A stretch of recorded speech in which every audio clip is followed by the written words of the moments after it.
Good morning. I say good morning because it's about 2:30 in the morning on a Saturday, and and the reason I'm awake is because I can't sleep. I just wake up, and once I'm awake, I cannot, you know, go back to dreaming. So I'd rather do something productive with my time. Besides that, during the day, I can't really work because of my granddaughters. They take most of my time. So some of you have been asking me in the comments about my process, how I started painting, and I'm decided to do that with this painting that I'm about to begin. I've been listening to flamenco music while I'm painting, and I love flamenco music because it takes me back to basically my roots. My family came to Costa Rica, where I was born and grew up, and in the 1800s, 1900s, sometime around that. And they came to Costa Rica from Spain. So maybe another time I'll tell you the story, but my earliest memories of my family was my great-grandfather. His name was Malaquias. He was a very tall man from Spain, blonde, blue eyes, and he was so tall that his feet would not fit in the bed.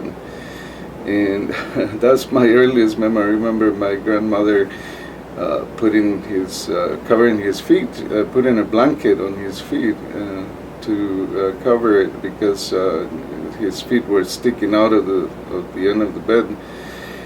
So I always carried that memory with me, and maybe one of these days I'll paint a painting of that because I have a really good memory of my great-grandfather who passed away when I was little.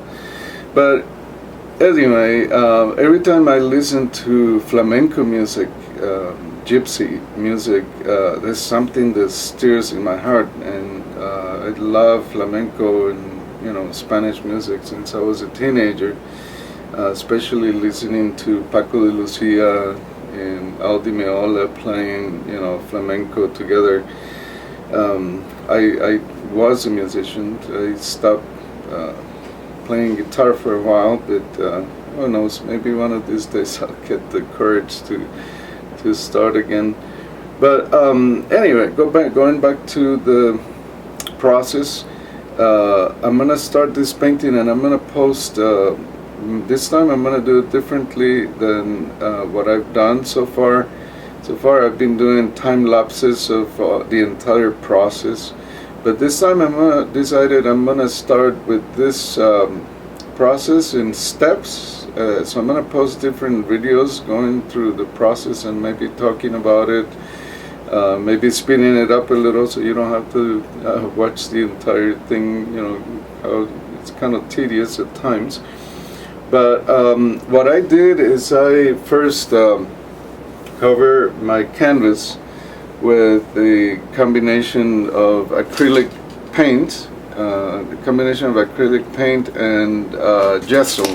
The gesso comes in a tube like this or in a jar, and I mix them together to create a kind of like a neutral tone. I don't like to paint on a completely white canvas. I like to paint on a neutral tone. And then what I did is I sanded it. I used sandpaper to sand it, and I had created a drawing which I show right here. This drawing I put in a camera lucida that I had for many years, actually like 40 years or so. I've been carrying that machine. It's an Artograph, and at least the brand was an Artograph. And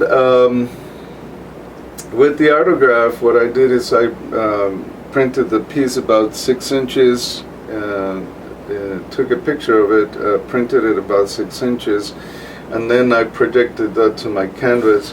And the reason for that is normally, if I was painting oils, I would draw directly on the canvas, because I can change. The oils are so malleable, not malleable, but more fluid and movable. So the oils tend to be more forgiving in terms of, if you put a line, it doesn't dry right away. It takes a while to dry. So with acrylics it's different.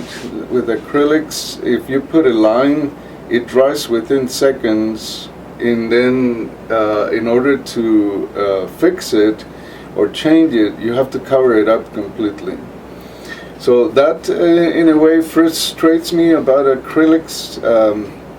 So what I've done as an illustrator is I always, with acrylics, I transfer my sketch, or the main lines at least, to the canvas, and then I start putting the dark tones, like you probably have seen me do in other videos. Dark tones, and then middle tones, and then the grays, and some colors that I use for the backgrounds and stuff, and then finally the colors and the glazes on top. But here what I did is I put the main main sketch of the main lines, so I know where everything is. And what I'm about to do now, maybe within now and the next video, is to make the sketch a little more defined, because there were some things that I couldn't see very well with the color, the tone of the canvas, and the light. The light is kind of dim when I do this. I have to transfer my drawing completely in the dark to put it on the canvas with pencil, so it's hard to see. So what I did is I just put the gestures of where everything is going, and now I'm going to refine it, and I'm going to start with what is called the underpainting. So that's how I begin with this. Like I said, on an oil painting is different, because I can start painting directly on the canvas right away, and sketching and moving and erasing and using different tools to do that. You could do that with acrylics, depending on the style, but I like to keep things a little more tight with acrylics, and it doesn't, I don't know, it doesn't work for me that way. If I'm doing a portrait or something like that, that's different. But in here, because there's a lot of moving parts, basically, a lot of parts that combine, create the composition, then I want to basically have it in place, even if it's not completely defined. And then once I'm painting, I'm refining and so forth as I go along. So I hope you enjoy this, and if you have any questions, please comment in the comments below. Please subscribe to my channel so I can continue making these videos, these processes, and I'll be telling you some stories soon, and maybe talking about different topics and subjects.